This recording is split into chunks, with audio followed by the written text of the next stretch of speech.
Hello readers, listeners, and all lovely people. This is Brad Wells of Stampede Blue recapping the Colts' 29-17 loss to the Houston Texans in Houston for NFL Week 15.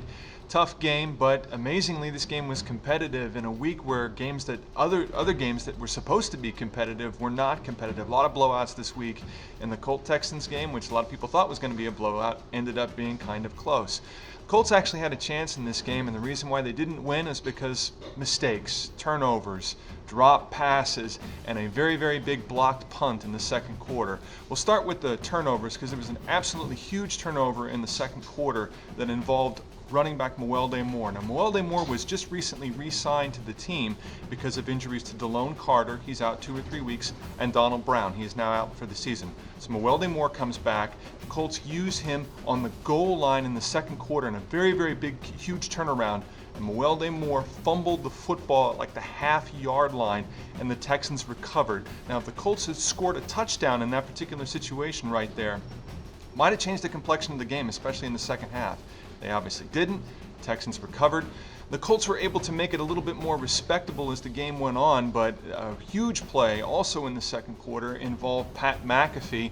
He was attempting a punt and it was blocked, and the reason it was blocked is because Colts rookie tight end Dwayne Allen, who also had a touchdown in the game, whiffed big time on a block, and the Texans player was able to block the punt and score a touchdown as a result. The Texans went into halftime up 20-10, and the reason the Colts had 10 points is because Andrew Luck hit T.Y. Hilton on a 61-yard touchdown bomb, so it made it a little bit more respectable. But really what killed the Colts in the second half were penalties.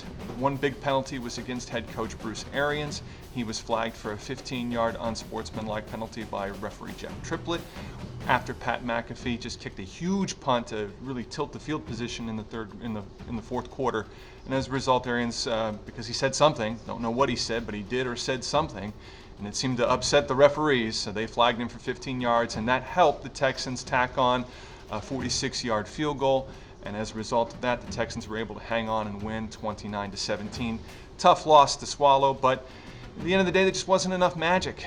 Colts weren't able to really pull it out in the fourth quarter, even though they had their opportunities. Vic Ballard had a very impressive game, ran for over 100 yards on 18 carries. It's the Colts' first 100-yard rusher of the season. And Andrew Luck threw 2 touchdowns and didn't have any turnovers, which is amazing considering how Luck has played on the road this year.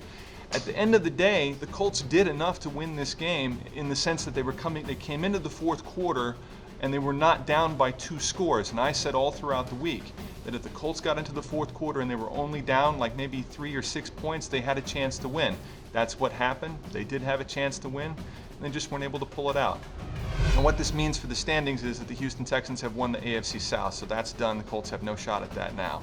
The Colts still control their own destiny to make the playoffs. They play at Kansas City next week. It's going to be a very, very big game because some of these other teams that are chasing the Colts, like the Steelers, like the Bengals, and maybe the New York Jets, just win next week. Indianapolis, please. For Stampede Blue, I'm Brad Wells.